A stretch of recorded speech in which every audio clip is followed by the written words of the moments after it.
ٹھنڈا میٹھا پانی، خدیجہ مستور۔ اب جنگ ختم ہو چکی ہے، جگہ جگہ پر کھدی ہوئی حفاظتی خندقیں پٹ چکی ہیں۔ جن لوگوں کے گھر توپ کے گولوں سے ملبے میں تبدیل ہو چکے تھے، ان گھروں کو پھر سے آباد کیا جا رہا ہے۔ فائر بندی ہوئے بھی عرصہ گزر گیا۔ جب جنگ شروع ہوئی تھی تو خزاں کا موسم تھا، پھر سردی پڑی اور اب بہار آئی ہوئی ہے۔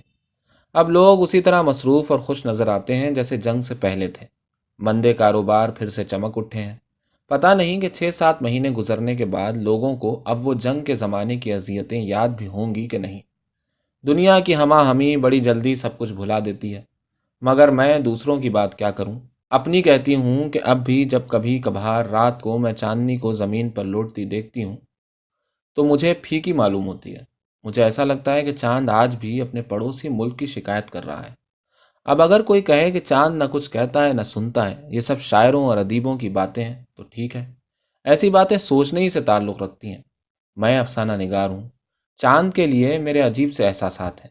جب میں نے سنا تھا کہ روسی لونا نمبر 9 چاند پر اتر گیا تو انسانی ذہن کی رسائی نے میرے دل میں انسان کی اور بھی عزت پیدا کر دی تھی، مگر میرے دل کے گوشے سے ہوک بھی اٹھی تھی۔ میں نے ایک بار چاند کو غور سے دیکھا تھا تو یقین جانیے کہ میری ان اتنی کمزور آنکھوں نے چاند پر روسی جھنڈا گڑا دیکھ لیا تھا۔ میں نے چاند پر چرخہ کاٹتی ہوئی بڑھیا کی لاش تک دیکھ لی تھی۔ لونا نے اس کا چرخہ توڑ دیا تھا۔ پتہ نہیں چاند پر انسان کی فتح کے بعد کیا ہوگا، کتنا فائدہ پہنچے گا اور کتنا نقصان۔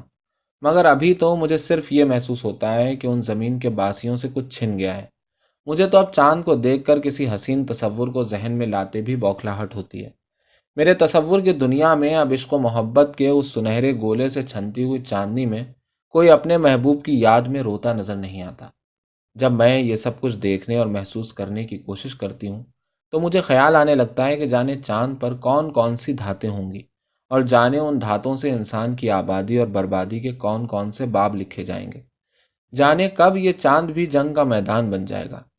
ابھی ابھی چاند کے تصور پر چھائے ہوئے اندھیرے میں بھٹک رہی تھی کہ سرے شام چمکنے والے تارے زہرا پر بھی روسی جھنڈا گڑ گیا۔ اب میں کسی کی چمکتی ہوئی روشن آنکھیں دیکھ کر کیسے کہوں گی کہ ان میں تارے کوٹ کوٹ کر بھرے ہوئے ہیں؟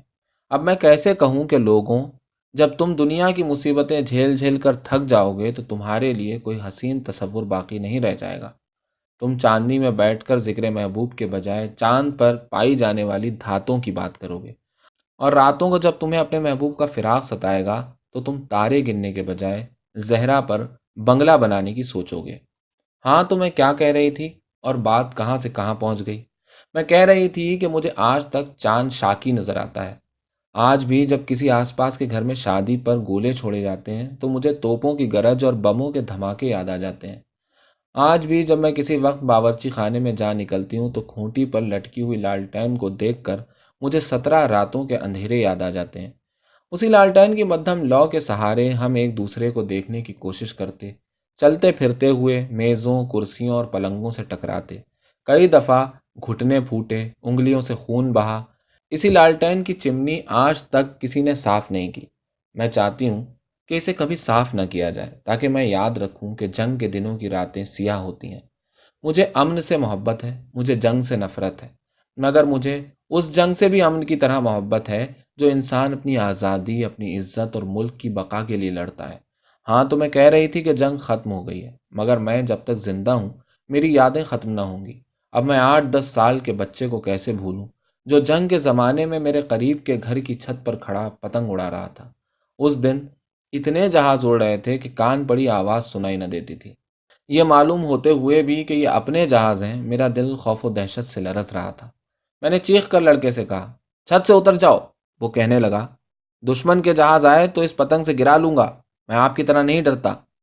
ایک لمحے کو میں نے اپنے دھڑکتے اور لرزتے دل کو ٹھہرا ہوا پایا، مگر دوسرے ہی لمحے جب ایک اور طیارہ گزرنے لگا اور سائرن کی خوفناک آواز گونجی تو میں دہشت کے مارے چیخ چیخ کر پرویز اپنے بیٹے کو پکارنے لگی۔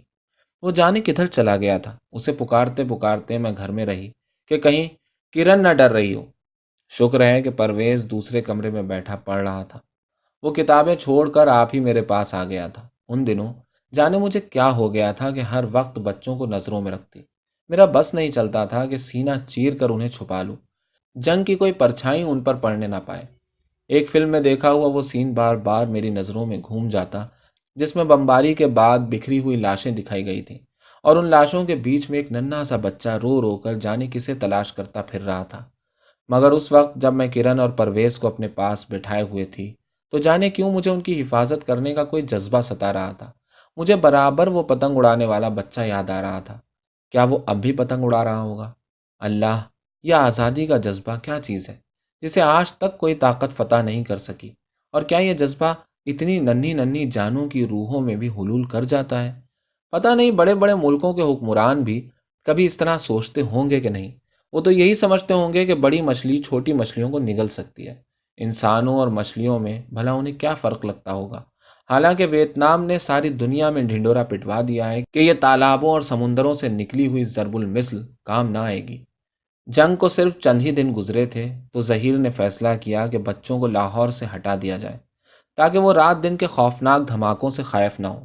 میں نے سخت احتجاج کیا کیونکہ میں اپنے سارے پیاروں کو چھوڑ کر دور نہیں جانا چاہتی تھی، مگر کرن، میری بیٹی کی سہمی ہوئی آنکھوں نے مجھے مجبور کر دیا کہ اس ننھی سی جان کو یہاں سے لے جانا ضروری ہے۔ دوسرے دن میں اور دونوں بچے بذریعہ کار ملتان روانہ ہو گئے۔ لاہور کی سرزمین کو میں نے کس طرح کلیجے سے لگا کر رخصت کیا، یہ صرف میں جانتی ہوں۔ میں اس وقت کتنی جذباتی ہو رہی تھی، شاید میں روئی بھی تھی۔ راستہ کس خرابی سے گزر رہا تھا۔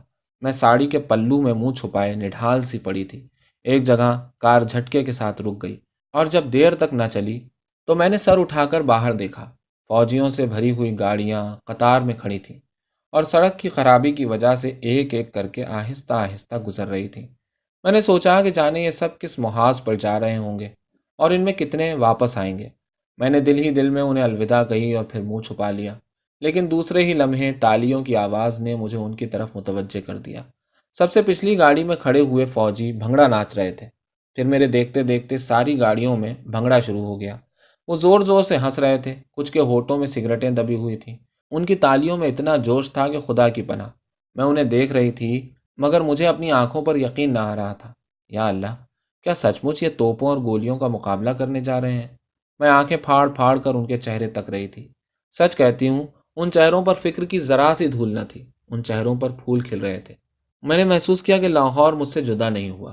میرا جی چاہ رہا تھا کہ کود کر کار سے نکل بھاگوں اور ان کے ساتھ ناچنے لگوں، اور اگر ناچ بھی نہ سکوں تو چیخ چیخ کر ساری دنیا میں اپنی آواز پہنچا دوں کہ یہ ناچ بہت ہی خطرناک ہوتا ہے، اس کا کوئی مقابلہ نہیں کر سکتا۔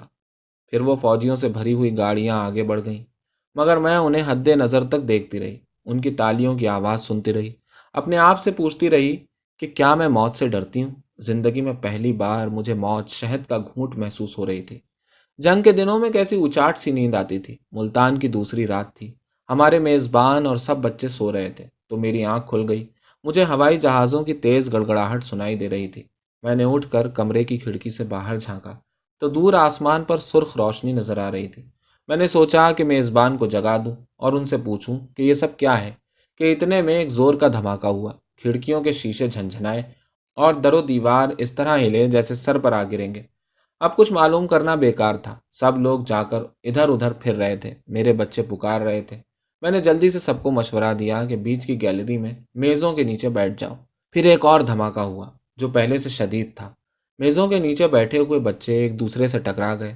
میں نے کرن کو اپنے قریب کر کے لپٹا لیا اور پرویز کے کان میں چپکے سے کہا کہ موت سے نہیں ڈرتے، تمہیں تو وہ بھنگڑا ناچتے فوجی یاد ہے نا؟ وہ ہنسا اور ڈٹ کر بیٹھ گیا، مگر میں نے محسوس کیا کہ وہ کانپ رہا ہے۔ چند لمحوں بعد پھر لگاتار دو دھماکے ہوئے، مگر وہ شدید نہیں تھے، دور کی آواز تھی۔ پھر فوراً ہی ایک جہاز مکان کی چھت سے گزرتا ہوا معلوم ہوا۔ مجھے ایک لمحے کو سارے بچھڑے ہوئے عزیز یاد آ گئے۔ مجھ پر سخت مایوسی کا غلبہ ہوا۔ اپنوں سے دور پردیس میں مر جانا کتنا حسرتناک ہوتا ہے۔ میں نے تصور کی دنیا میں سب کو ایک بار دیکھا، مگر پلک جھپکتے وہ سب غائب ہو گئے۔ دو جہاز ایک ساتھ چھت پر سے گزر رہے تھے۔ میں نے خدا کو یاد کیا، اس کٹھن وقت کے گزر جانے کی دعا کی، اور مجھے بڑا سکون ملا۔ جہازوں کی آواز لمحوں کے اندر دور ہوتے ہوتے غائب ہو گئی۔ پھر دیر تک نہ کوئی دھماکہ ہوا اور نہ کوئی جہاز گزرا، مکمل خاموشی طاری تھی۔ بس کسی کسی وقت ساتھ کے مکان سے کتے کے بھونکنے اور رونے کی آواز آ رہی تھی۔ تھوڑی دیر بعد کلیئر کا سائرن ہوا تو ہم سب اپنی جگہوں سے اٹھ کھڑے ہوئے۔ میری میزبان خاتون جو پورے وقت اپنے 3 سالہ بچے پر جھکی بیٹھی رہی تھی، پہلی بار بولی، آپا جی، بچے کتنے پیارے ہوتے ہیں۔ اگر دھماکے سے چھت گرتی تو پہلے مجھ پر آتی، منا تو میرے نیچے چھپ کر بالکل محفوظ رہتا نا۔ اور پھر وہ میرا جواب سنے بغیر اپنے کمرے میں چلی گئی۔ بچے جلد ہی سو گئے، مگر میں ساری رات جاگتی رہی۔ مجھے برابر یہ خیال آ رہا تھا کہ جس جگہ بم پھٹے ہوں گے وہاں کا کیا نقشہ ہوگا، وہاں معصوم بچوں اور عورتوں پر کیا گزری ہوگی۔ میں نے یہ سوچ کر کتنی بار اپنے سوئے ہوئے بچوں کو زور زور سے لپٹایا۔ مجھے اندھیرے میں بے شمار بچوں کی لاشیں نظر آ رہی تھیں، مجھے زخمی بچے تڑپتے دکھائی دے رہے تھے۔ رات تڑپا کر گزر گئی۔ صبح تڑکے میں اپنے میزبان کے ساتھ ان جگہوں پر جانے کے لیے تیار ہو گئی جہاں بم گرے تھے۔ ملتان سے 2-3 میل دور جب رکے تو وہاں لوگوں کا ہجوم لگا ہوا تھا۔ اس چھوٹے سے گاؤں میں بہت سے کچے مکان اور جھوپڑے بکھرے پڑے تھے۔ عورتیں جھوپڑوں تلے دبے ہوئے سامان کو نکال رہی تھیں، ہر طرف برتن لڑک رہے تھے۔ بچے بے حد سہمے نظر آ رہے تھے۔ کئی بچوں کے سروں اور پیروں پر پٹیاں بندھی ہوئی تھیں۔ کچھ عورتیں یوں ہاتھ پر ہاتھ دھرے بیٹھی گرے ہوئے جھوپڑوں کو دیکھ رہی تھیں جیسے سب کچھ لٹ گیا ہو۔ ان کے یہ جھوپڑے نہیں، محل تھے جو ڈھہ گئے۔ مرد آئے ہوئے لوگوں کو بتا رہے تھے کہ کوئی جانی نقصان نہیں ہوا۔ میں بے چینی کے ساتھ کھڑی ادھر ادھر دیکھ رہی تھی۔ اس اتنے بڑے ہجوم کے باوجود مجھے ویرانی لگ رہی تھی۔ پھر بھی یہ سن کر کہ کوئی جانی نقصان نہیں ہوا مجھے بڑا اطمینان ہو گیا۔ میں جہاں کھڑی یہ سب کچھ دیکھ رہی تھی، اس سے کوئی 60-70 گز کے فاصلے پر بہت سے آدمی کھڑے تھے اور جھک جھک کر نہ جانے کیا دیکھ رہے تھے۔ چپراسی نے پوچھنے کے بعد بتایا کہ اس جگہ بم گرا تھا۔ تھوڑی دیر بعد جب لوگ وہاں سے ہٹ گئے تو میں بھی وہاں تک پہنچ گئی۔ بم گرنے کی جگہ پر ایک چھوٹا سا کنواں بن گیا تھا اور اس کنویں کے قریب ایک بوڑھا شخص سفید چادر بچھائے ہوئے بیٹھا تھا۔ چادر پر بے شمار سکے پڑے ہوئے تھے۔ مجھے دیکھتے ہی بوڑھے نے آواز لگائی، چندہ دو بیگم صاحب، اس جگہ کنواں کھدے گا اور یہاں سے ٹھنڈا میٹھا پانی نکلے گا۔ میرے پرس میں جو کچھ تھا وہ چادر پر ڈال دیا تو بوڑھا جیسے ترنگ میں آ کر زور زور سے آوازیں دینے لگا، ٹھنڈا میٹھا پانی سائیں، ٹھنڈا میٹھا پانی۔